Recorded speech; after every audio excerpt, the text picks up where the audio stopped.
ನಮಸ್ಕಾರ ಎಲ್ಲರಿಗೆ. ಇವತ್ತೊಂದು ರೇಷನ್ ಅಕ್ಕಿ ಬಳಸ್ಕೊಂಡು ಸುಲಭವಾಗಿ ಒಗ್ಗರಣೆಯನ್ನು ಯಾವ ಥರ ಮಾಡೋದಂತ ನೋಡ್ಕೊಳ್ಳುವ. ಇಲ್ಲೇ 2 ಗ್ಲಾಸ್ನಷ್ಟು ರೇಷನ್ ಅಕ್ಕಿ ತೊಗೊಂಡು ನೀಟಾಗಿ ತೊಳೆದ್ಬಿಟ್ಟು ನೆನೆಸಿಟ್ಟಿದ್ದೀನಿ. ಒಂದು 10-20 ನಿಮಿಷ ನೆನೆಸಿಟ್ರೆ ಅನ್ನ ಉದುರುದ್ರಾಗಿ ಚೆನ್ನಾಗಿ ಬರ್ತೈತಿ. ಇಲ್ಲಿ ಅದಕ್ಕೆ ಬೇಕಾಗಿರುವಂಥ ಪದಾರ್ಥ, ಒಂದು ಈರುಳ್ಳಿ ತೊಗೊಂಡು ಕಟ್ ಮಾಡಿಟ್ಟಿದ್ದೀನಿ, ಕರಿಬೇವು, ಕೊತ್ತಂಬರಿ, ಮತ್ತು ಕ್ಯಾರೆಟು, ಬೀನ್ಸು, ಹೂಕೋಸು, ಟೊಮಾಟಿ, ಕಾಯಿ ಮೆಣಸು, ಆಲೂಗಡ್ಡೆ ಎಲ್ಲ ತೊಗೊಂಡು ತೊಳೆದು ಕಟ್ ಮಾಡಿಟ್ಟಿದ್ದೀನಿ. ಬೇಕಾಗಿರುವಂಥ ತರಕಾರಿ ಯಾವುದಾದ್ರೂ ಹಾಕೋಬೋದು. ನೋಡಿ, ಬೊಗಣೆಯಲ್ಲಿ ಮಾಡ್ತಾಯಿದ್ದೀನಿ ನಾನು. ಇವತ್ತು ಪಾತ್ರೆ ಸ್ಟೀಲಿನ ಬೊಗಣೆ ಇಟ್ಟಿದ್ದೀನಿ. ಒಲೆ ಮೇಲೆ ಗ್ಯಾಸ್ ಆನ್ ಮಾಡಿ ಅದಕ್ಕೆ 3-4 ಟೇಬಲ್ ಸ್ಪೂನಷ್ಟು ಎಣ್ಣೆ ಹಾಕಿದ್ದೀನಿ. ಎಣ್ಣೆ ಹಾಕಿ ಜೀರಿಗೆ ಸಾಸಿವೆ ಹಾಕ್ಕೊಳ್ತಾ ಇದ್ದೀನಿ.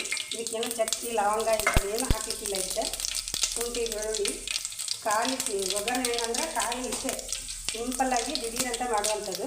ಈಗ ಚಿಟ್ಬಿಡ್ತಾ ಇದೆ. ಈಗ ಈರುಳ್ಳಿ ಹಾಕ್ಕೊಳ್ತಾ ಇದ್ದೀನಿ. ಈರುಳ್ಳಿ ಹಾಕ್ಕೊಂಡು ಸ್ವಲ್ಪ ಬಾಡಿಸ್ಕೋಬೇಕು. ನೋಡಿರಿ, ಈರುಳ್ಳಿ ಸ್ವಲ್ಪ ಕೆಂಪಗೆ ಆಗ್ತಾ ಇದ್ದಂಗೆ ಕಾಯಿ ಮೆಣಸು ತೊಗೊಂಡಿದ್ದೀನಿ. ಒಂದು 4 ಕಟ್ ಮಾಡಿ ಹಾಕ್ಕೊಳ್ತಾ ಇದ್ದೀನಿ. ಖಾರಕ್ಕೂ ನೀವು ನೋಡ್ಕೊಂಡು ಎಷ್ಟು ಬೇಕಷ್ಟು ಹಾಕ್ಕೊಳ್ಳಿ. ಸ್ವಲ್ಪ ಕಾಯಿ ಮೆಣಸು ಕೂಡ ಕರೆಕ್ಟಾಗಿ ಫ್ರೈ ಮಾಡ್ಕೊಳ್ಬೇಕು. ನೋಡಿ, ಉಳಿದಿರೋಂಥ ತರಕಾರಿನ ಬೀನ್ಸು ಮತ್ತು ಕ್ಯಾರೆಟು, ನವಿಲುಕೋಸು, ಆಲೂಗಡ್ಡೆ ಎಲ್ಲವನ್ನು ಒಟ್ಟಿಗೆ ಹಾಕಿ ಚೆನ್ನಾಗಿ ಒಂದು 5 ನಿಮಿಷ ಫ್ರೈ ಮಾಡ್ಕೊಳ್ಬೇಕು. ಇದ್ರೊಳಗೆ ಎಣ್ಣೆಯೊಳಗೆ ನೀಟಾಗಿ ಎಲ್ಲ ತರಕಾರಿ ಫ್ರೈ ಆಯ್ತಂದ್ರೆ ಚೆನ್ನಾಗಿ ಅದ್ರಾಗ ಇರುವಂಥ ನೀರಿನ ಅಂಶ ಹೋದ್ಮೇಲೆ ಒಳ್ಳೆ ರುಚಿ ಬರ್ತೈತೆ. ನಮಗೆ ಅದು ಬಿಟ್ಟು ತರಕಾರಿ ಕೂಡ ಫ್ರೈ ಆಗಿದೆ. 2 ಟೊಮಾಟಿ ಮೀಡಿಯಮ್ ಸೈಜು ಕಟ್ ಮಾಡಿಟ್ಟಿದ್ದೆ, ಅದನ್ನು ಹಾಕೋತಾ ಇದ್ದೀನಿ. ದಿಢೀರಂತ ಮಾಡುವಂಥ ಒಂದು ಒಗ್ಗರಣೆ ಅನ್ನ ಇದು.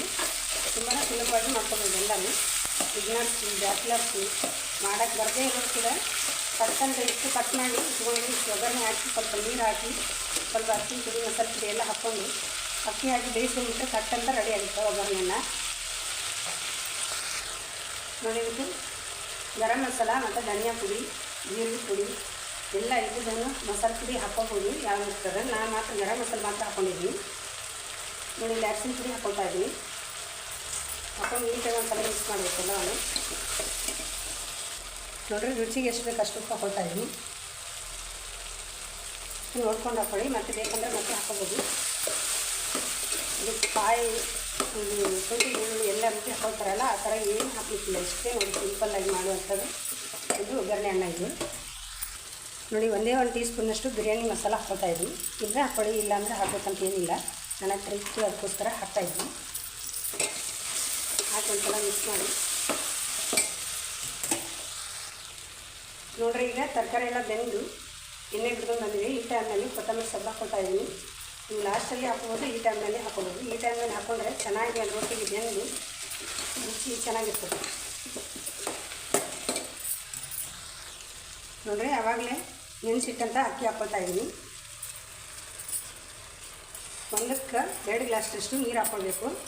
ಹೆಚ್ಚು ಕಡಿಮೆ ಮಾಡ್ಕೊಬೋದು ನೀರು, ಯಾಕಂದರೆ ನಾವು ಇದರ ಪಾತ್ರೆಯಲ್ಲಿ ಬೇಯಿಸ್ತಾ ಇದ್ದೀವಲ್ಲ, ಸ್ವಲ್ಪ ನೋಡಿಕೊಂಡು ಮತ್ತೆ ಬೇಕಂದ್ರೆ ಹಾಕ್ಕೊಳ್ಬೋದು. ಒಂದೇ ಸಲ ಹಾಕಬೇಕಂತ ಏನಿಲ್ಲ. ನೋಡಿ, ಒಂದು ಸಲ ಮಿಕ್ಸ್ ಮಾಡಿ ಎಲ್ಲನೂ ಚೆನ್ನಾಗಿ ನೀಟಾಗಿ. ನೋಡ್ರಿ, ಈಗ ನೀರು ಹಾಕ್ಕೊಳ್ತಾ ಇದ್ದೀನಿ. ಇದೇ ಗ್ಲಾಸಲ್ಲಿ ಅಕ್ಕಿ ತೊಗೊಂಡಿದ್ದು ನಾನು. ಅದೇ ಗ್ಲಾಸಲ್ಲಿ 4 ಗ್ಲಾಸಷ್ಟು ನೀರು ಹಾಕ್ಕೊಳ್ತಾ ಇದ್ದೀನಿ.